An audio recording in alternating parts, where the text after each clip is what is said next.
ദേവദൂതൻ മുൻപിലായി മംഗളവാർത്തയുമായി നിന്നു.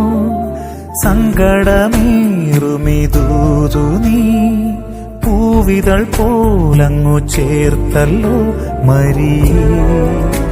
അമലേ അമലോത്ഭവേ കന്യേ.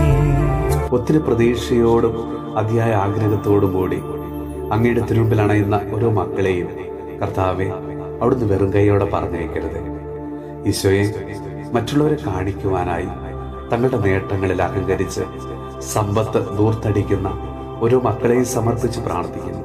കർത്താവെ, അവരിൽ നിന്ന് അഹങ്കാരത്തെ എടുത്തു മാറ്റി എളിമയെന്ന പുണ്യത്തിൽ അവരെ വളർത്തണമേ.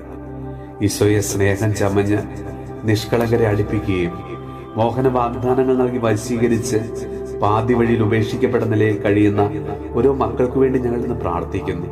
കർത്താവെ, തെറ്റായ കൂട്ടുകെട്ടിൽ അകപ്പെട്ട് പാവപ്പെട്ട കുട്ടികളെ മയക്കുമരുന്നിനും മറ്റു ദുശീലങ്ങൾക്കും അടിമപ്പെടുത്തി ജീവിതം നശിപ്പിക്കുന്ന തിന്മയുടെ ശക്തികളിൽ നിന്ന് കർത്താവെ, ഓരോ മക്കളെയും അവിടുന്ന് വീണ്ടെടുക്കണമേ. ഈശോയെ, തിന്മയുടെ ശക്തികളെ കർത്താവെ തിരിച്ചറിയുവാൻ, നന്മ തിന്മകളെ വിവേകത്തോടുകൂടി തിരിച്ചറിയുവാനുള്ള കൃപ ഓരോ മക്കൾക്കും അവിടുന്ന് നൽകണമേ. കർത്താവെ, കുടുംബ ബന്ധങ്ങളിൽ നിന്ന് അകന്നു പോകുവാൻ ഒരു മക്കളെയും അവിടുന്ന് അനുവദിക്കരുത്. ഈശോയെ, എല്ലാ മക്കളെയും അവിടുന്ന് കാത്തു പരിപാലിക്കണമേ.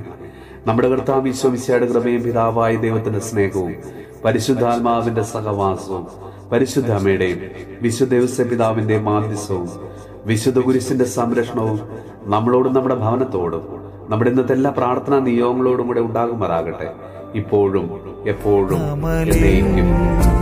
അമലോത്ഭവേ കന്യേ.